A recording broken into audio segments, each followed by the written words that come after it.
So Xbox is making some pretty big moves this year, and there's no doubt about it. Whether you're a PlayStation fan or an Xbox fan or just a PC fan, you got to agree that Xbox is making some pretty big moves. They are, in my opinion, and I think there's a lot of facts pointing to this, I believe they are the most pro-consumer when it comes to Nintendo, PlayStation, and Xbox.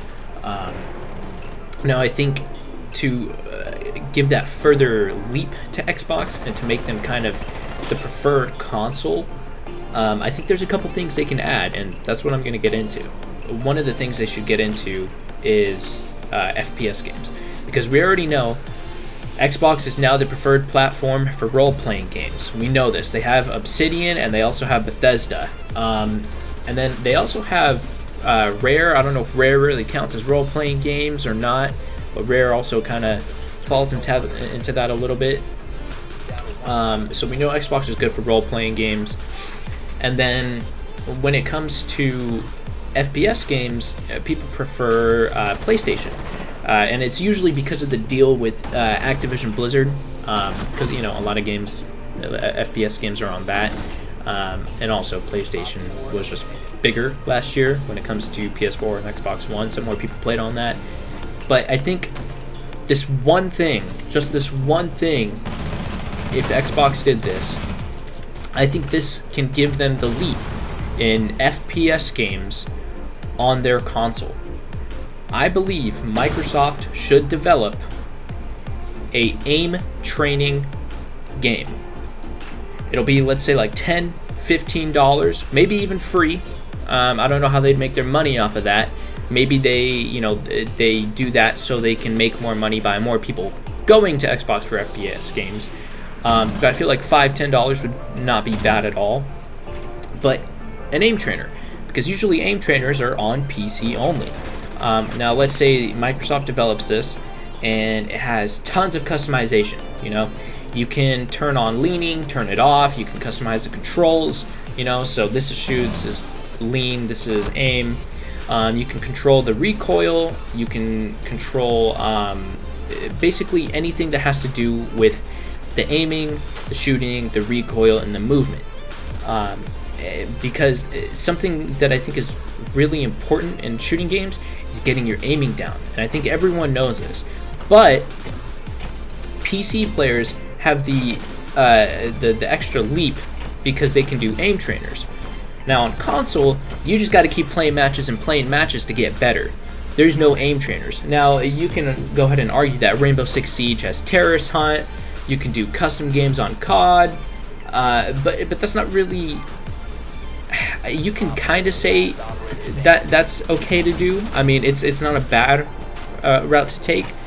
But if you had one place to do one aim trainer for all FPS games, so you can just kind of get that, if you want to get your flicking down, so you can kind of get your flicking down for all games, or you want to get basic recoil down for majority of games, and you can do that in one aim trainer. I think if Microsoft did that, I believe that would give them a huge, ginormous leap when it comes to the first-person shooter genre. Now, the second genre I think that they should definitely jump into again, because they used to be really big in this back in the 360 days, but they kind of fell off, and now PlayStation 4 was meant for this. And by that I mean indie games and like arcade games. And when I say like indie games and arcade games, I mean like they should have some sort of subscription or developer app you can buy on PC through the Microsoft Store, and you can build many indie games and arcade games that you can also put on the Xbox platform and sell for $5, $10, or even for free.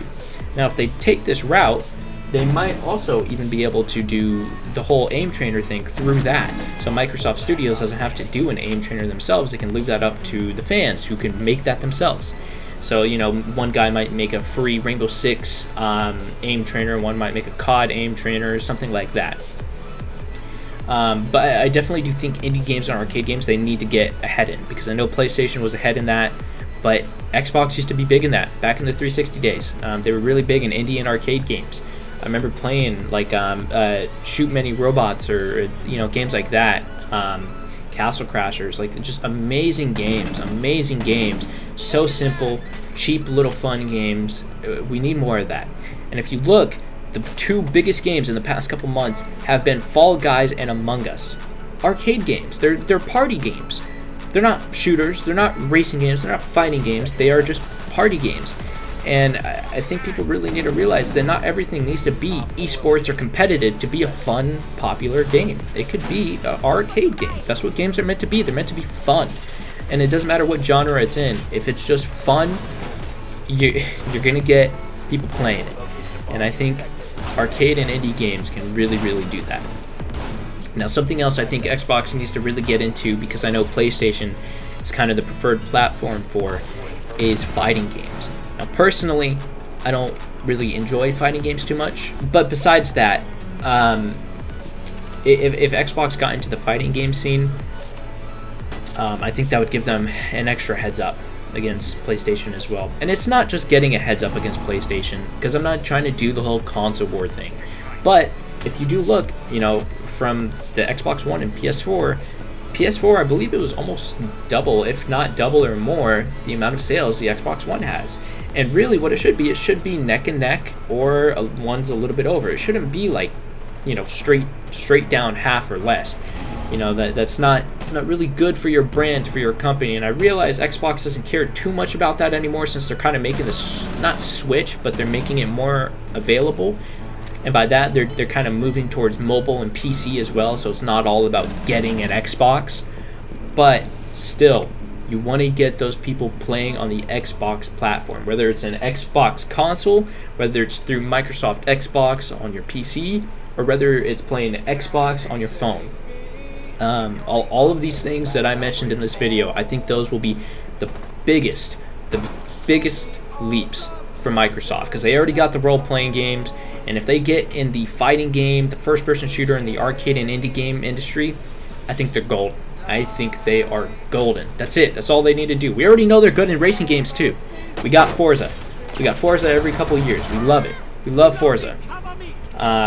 But yeah, I think that's really all they really need to do, and I think Xbox will be up ahead again, just like the 360 days.